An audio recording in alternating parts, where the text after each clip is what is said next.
بسم اللہ الرحمن الرحیم۔ السلام علیکم، میرا نام brigadier retired Muhammad Shahid Aziz, I am professor of medicine and diabetologist. تو اس سلسلے میں میرا مشورہ یہ ہوگا کہ تمام جو ایسے مریض ہیں جو مختلف قسم کی دوائیاں لے رہے ہیں اپنے مختلف امراض کی وجہ سے، اسپیشلی جن کو شوگر کا مرض ہے، دل کا مرض ہے، بلڈ پریشر ہے، یا ایون معدے کے مسائل ہیں، تو وہ ایک دفعہ پہلے اپنے جس ڈاکٹر سے بھی وہ اپنا علاج کرا رہے ہیں رمضان سے پہلے ان سے ایک دفعہ کنسلٹ کریں اور ان سے مشورہ کریں، اپنی ساری جو بھی سچویشن ہے انہیں بتائیں، اور تاکہ وہ آپ کے بارے میں یہ ایک فیصلہ کر سکیں کہ آپ یہ رمضان کے روزے رکھ سکتے ہیں یا نہیں۔ اس میں اسیسمنٹ کرنے کے ڈفرینٹ طریقے ہوتے ہیں جو کہ ڈاکٹر صاحبان کرتے ہیں۔ آپ کی ہسٹری، آپ کے ٹیسٹ اور آپ کی جنرل کنڈیشن کو دیکھ کے وہ پھر آپ کو ایک مشورہ دیتے ہیں کہ جی ٹھیک ہے آپ روزہ رکھ سکتے ہیں یا نہیں رکھ سکتے، یا مکمل نہ رکھیں، کچھ رکھ لیں۔ وہ ہر مریض کے حساب سے ڈفرینٹ ہوتا ہے۔ تو اس سلسلے میں یہ بہت ضروری ہے کہ آپ ایک دفعہ یہ کرنے سے پہلے جب بھی آپ یہ فیصلہ کرتے ہیں کہ میں نے روزے رکھنے ہیں، میں صرف پیشنٹس کے لیے کہہ رہا ہوں، باقی جو صحت مند لوگ ہیں وہ تو آبویسلی ان کے لیے نہیں ہے، کہ وہ ایک دفعہ اپنے جو بھی ڈاکٹر ہیں ان سے ضرور مشورہ کر لیں۔ اس سلسلے میں جو ڈائبٹیز والے مریض ہیں ان کے بارے میں خاص طور پہ یہ کہنا چاہوں گا، کیونکہ اکثر وہ لوگ جن کو شوگر کی دوائیاں کھا رہے ہیں یا انسولین لگا رہے ہیں، ان کی دوائیوں میں کافی چینجز لانی پڑتی ہیں رمضان کے دوران، ٹھیک ہے، کیونکہ وہ آپ کا پورا شیڈیول ڈسٹرب ہو جاتا ہے۔ آپ پہلے سحری کے ٹائم پہ اٹھتے ہیں، پھر آپ سارا دن آپ کا پیٹ خالی ہوتا ہے، آپ کچھ نہیں کھا پی رہے ہوتے، پھر آپ افطاری کے وقت کھاتے ہیں، تو آپ کی دوائیوں کی شیڈیول میں اور اس کی ڈوزج میں ایک نمایاں تبدیلی لانی ہوتی ہے، جو آپ کے طبیب یا جو بھی آپ کے ڈاکٹر ہیں یا ڈائبٹالوجسٹ ہیں وہ آپ کو اس سلسلے میں گائیڈ کریں گے۔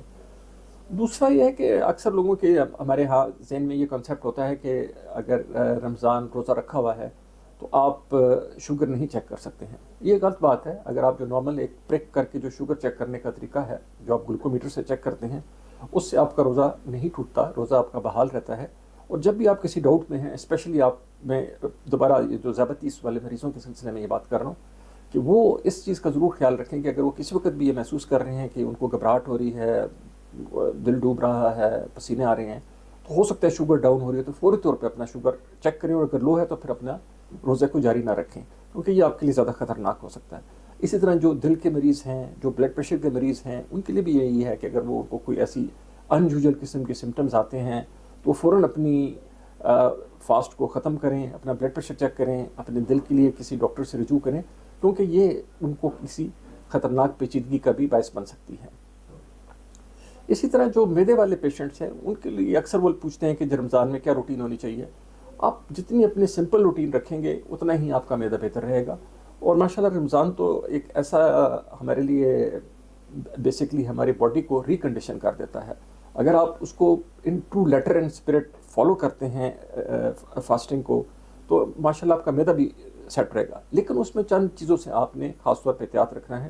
ایک تو یہ کہ سحری کے ٹائم پہ اپنی سمپل سحری رکھیں، بہت زیادہ ہیوی فوڈ، ہمارے ہاں یہ پراٹھے اور یہ والی چیزیں، اس کو کم سے کم رکھیں،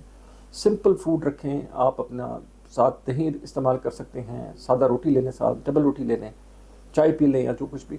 لیکن اتنی بھی نہ خوراک استعمال کر لیں سحری کے ٹائم پہ کہ آپ کو اس کے بعد لیٹنا اور آپ کا جو سارا دن ہی آپ کی طبیعت میں بھاری بن رہے ہیں۔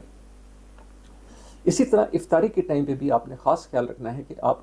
وہ چیزیں جو ہمارے ہاں افطاری میں اکثر بہت زیادہ مرچ مسالے والی چیزیں ہوتی ہیں، پکوڑے، سموسے، وہ بہت کم مقدار میں استعمال کریں، کیونکہ اگر آپ کو معدے کے عارضہ ہے تو ان چیزوں سے پھر آپ کا معدہ بہت زیادہ گڑبڑ ہوگا، ٹھیک ہے۔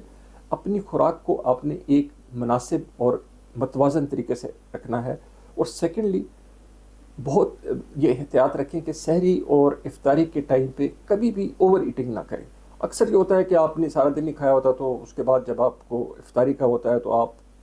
کچھ اس میں بھوک بھی ہوتی ہے اور بندہ ایکسائٹمنٹ میں کچھ اوور ایٹنگ کر جاتا ہے۔ لیکن اسپیشلی جو معدے والے ہیں ان کے لیے بہت ضروری ہے کہ وہ اس سلسلے میں ان چیزوں کا خیال رکھیں۔ اگر آپ کوئی معدے کی اپنی میڈیسن استعمال کر رہے ہیں، جس طرح آپ کچھ ایسی دوائیاں لیتے ہیں صبح خالی پیٹ جو معدے کے لیے ہوتی ہیں، تو وہ آپ رمضان میں جاری رکھ سکتے ہیں، ان سے آپ کو کوئی ایسا ایشو نہیں ہے۔ اور جنرلی یہ دوائیاں آپ نے صبح خالی پیٹ لینی ہوتی ہیں یا پھر آپ نے صبح شام لینی ہوتی ہیں، تو آپ سحری اور افطاری کے بعد لے سکتے ہیں۔ ایک آخری چیز، ابھی تو چونکہ موسم اتنا نہیں ہے، لیکن اگر آگے موسم میں گرمی آتی ہے تو آپ اس چیز کا خاص خیال رکھیں کہ آپ ایک مناسب مقدار میں پانی کا ضرور استعمال کریں۔ بلکہ اس موسم میں بھی چونکہ آپ سارا دن پانی نہیں پئیں گے، تو سحری کے ٹائم پہ اور افطاری کے ٹائم پہ ایک مناسب مقدار میں پانی پینا بہت ضروری ہے۔ اسپیشلی وہ لوگ جن کو گردے کا کوئی مرض ہے یا اس طرح کا پرابلم ہے، وہ پھر ڈی ہائیڈریشن سے ان کو اور قسم کے مسائل ہو سکتے ہیں. تو اس چیز کو بھی ضرور اپنے اس میں شیڈیول میں رکھیں. باقی اللہ تعالیٰ آپ کے لیے اس رمضان کو مبارک کرے، اور اگر ان جو میں نے باتیں بتائی ہیں ان پر آپ عمل کریں گے تو انشاءاللہ آپ ان مشکلات سے بچیں گے. بہت شکریہ.